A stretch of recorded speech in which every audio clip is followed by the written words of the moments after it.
बहुत स्वागत है आपका द प्रिंट लाइंस में। मैं हूं अभिनेंद्र। अमेरिका के पूर्व राष्ट्रपति डोनाल्ड ट्रंप ने 2024 के राष्ट्रपति चुनाव के लिए रिपब्लिकन पार्टी का नामांकन औपचारिक तौर पर स्वीकार कर लिया है।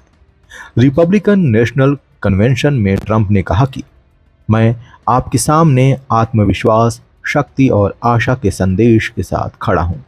मैं सिर्फ आधे अमेरिका के लिए नहीं खड़ा रहा, मैं एक महान देश के लिए लड़ रहा हूं।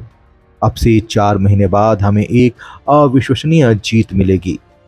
इसके बाद हम अपने देश के इतिहास में 4 सबसे महान वर्षों की शुरुआत करेंगे। इस दौरान उन्होंने खुद पर हुए जानलेवा हमले को भी याद किया।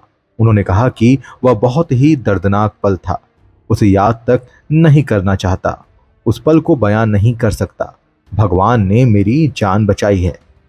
अपने दाहिने कान पर पट्टी बांधे हुए ट्रंप ने कहा कि मैं इस शाम की शुरुआत शनिवार को मेरी रैली में हत्या के प्रयास के बाद अमेरिकी लोगों की ओर से दिए गए प्यार और समर्थन के लिए आभार व्यक्त करने के साथ करना चाहता हूं। हत्यारे की गोली मेरी जान लेने के लिए बहुत करीब से होकर गुजरी। यह फासला 1 इंच से भी कम था। मैं आपको इस घटना के बारे में सिर्फ एक बार ही बताऊंगा, क्योंकि इसे बताना बहुत दर्दनाक है। उन्होंने कहा कि मुझे कुछ बहुत तेज महसूस हुआ। मुझे पता था कि यह एक गोली थी और हम पर हमला हो रहा था। मैं सुरक्षित महसूस कर रहा था क्योंकि मेरे साथ भगवान थे। गोलियां हम पर बरस रही थीं, लेकिन मैं शांत था। जनता मुझसे प्यार करती है, वे भागे नहीं, बहादुर लोग। उन्होंने कहा कि मुझे आज रात यहां नहीं होना चाहिए था। इस मिशन में मुझे कोई नहीं रोक सकता। हम झुकेंगे नहीं, हम टूटेंगे नहीं और हम कभी पीछे नहीं हटेंगे। मैं अपनी आत्मा इस राष्ट्र को समर्पित करता हूं।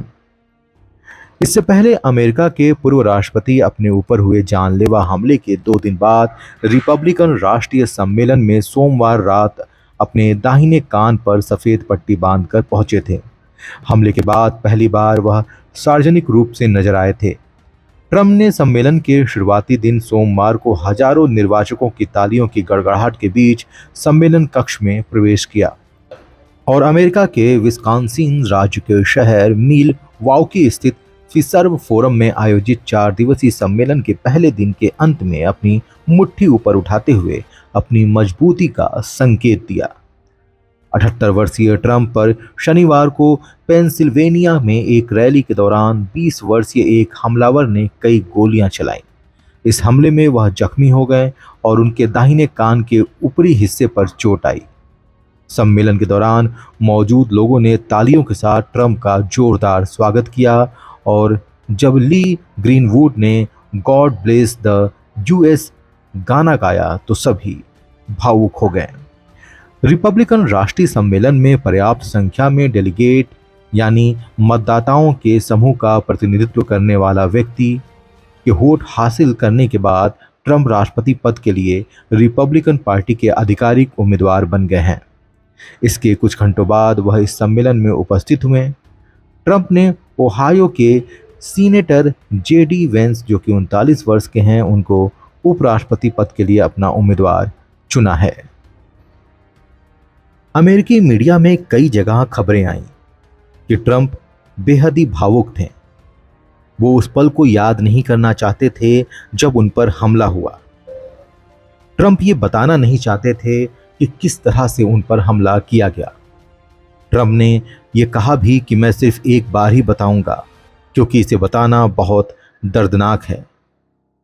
ट्रंप पर जिस दिन हमला हुआ था उसको लेकर दुनिया भर की मीडिया में खबरें छाई रहीं। यह हमला क्यों किया गया और किस लिए किया गया, यह भी एक बड़ा सवाल है। लेकिन गोली ट्रंप को नहीं लगी। ट्रंप की जान बच गई, लेकिन गोली ट्रंप के माथे के पास से होकर गुजरी। उनके दाहिने कान पर थोड़ा जख्म जरूर आया। इस घटना के बाद अमेरिका के पूर्व राष्ट्रपति डोनाल्ड ट्रंप चर्चाओं में हैं। कहा जा रहा है कि आने वाले राष्ट्रपति चुनाव में ट्रंप को सहानुभूति मिल सकती है और ये सहानुभूति वोटों में बदल सकती है और नतीजा ये भी हो सकता है कि ट्रंप राष्ट्रपति बन जाएं।